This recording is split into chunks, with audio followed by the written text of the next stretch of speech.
Hi, I'm Monty McKinnon. Thanks for joining me today. I'm just in the final stages now of bringing the top down here, the X bracing and the support bracing, the tone bars and all that, and getting ready to sand them. Shortly we'll be able to put that top onto this guitar up here, so I'm pretty excited about this. This is a fun job to do, to take this down. The X bracing here is just perfect, and it's just a little lower than a half an inch. 500 thou is a half an inch, so it's about, I don't know, 4750 or 4950, somewhere in around there. So I'm very happy with this. I'm overall pleased. I might make a change in here with this particular brace, but we'll wait and see for that.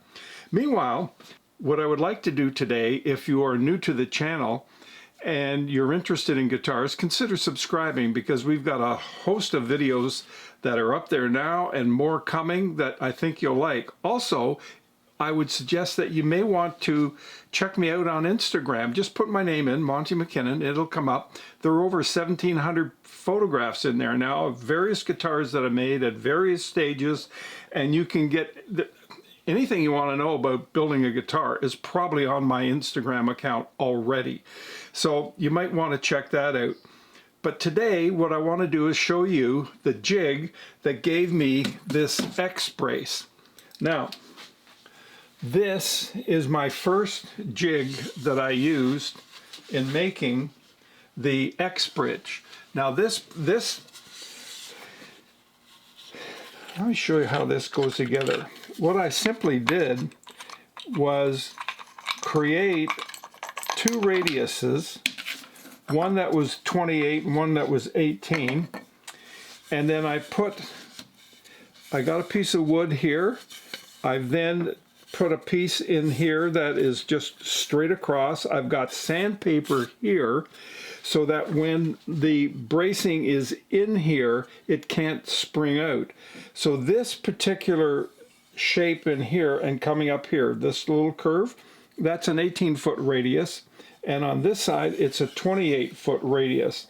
Now, one of the important things to do if you're going to make one of these is to do this. I've written back 18, and here I've written top 28, so that you so easily can get this thing mixed up that I even have it on the new jig that I'm using. I've got 28 here, 28 here, 18 here, 18 here, back here, top here, so that I don't mess it up, because these are important things to get perfect.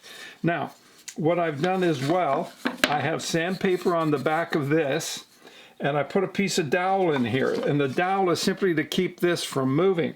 So when that is in there, and I put this in, oh, by the way, let me just show you this.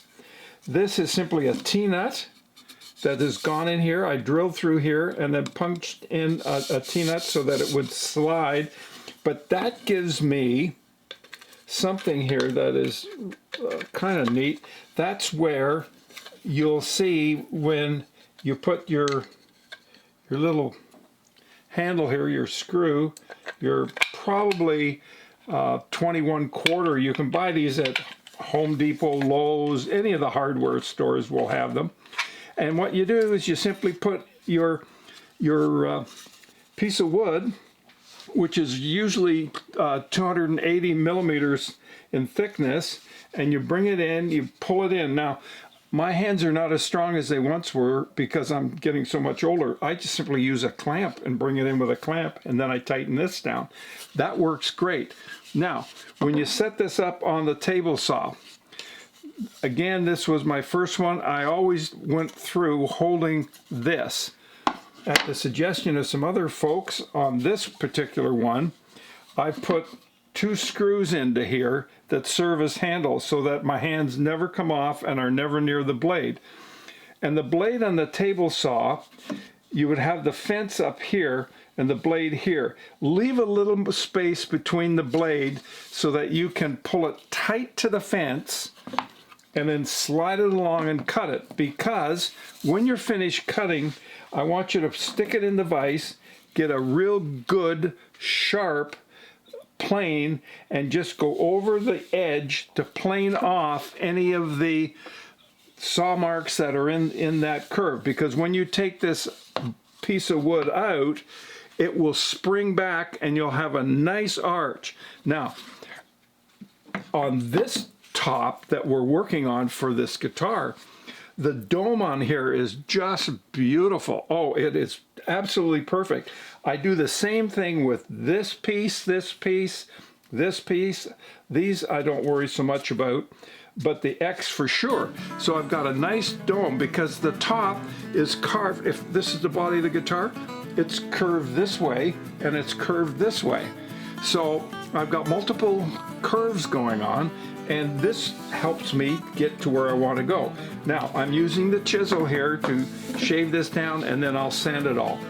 But the best way to get to this stage is simply using one of these jigs. And I wanted to show you this jig because it's really neat. It's done exactly the same way.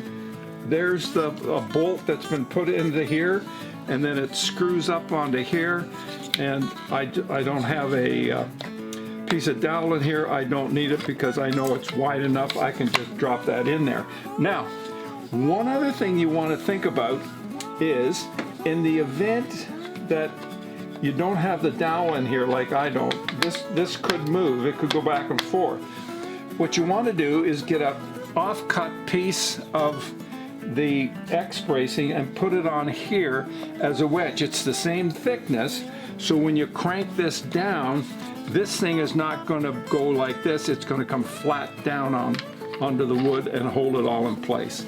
So that's it. It's very simple, very straightforward. It's a great jig. You need to have one. And if you have any questions, by all means, use the comments down below. Send me a comment and I'll answer them and tell you how to go about doing this. So thank you again for joining me. I now need to get back and work on the top, and I'll see you shortly in the next video. Meanwhile, I've got some chisel work to do and some sanding.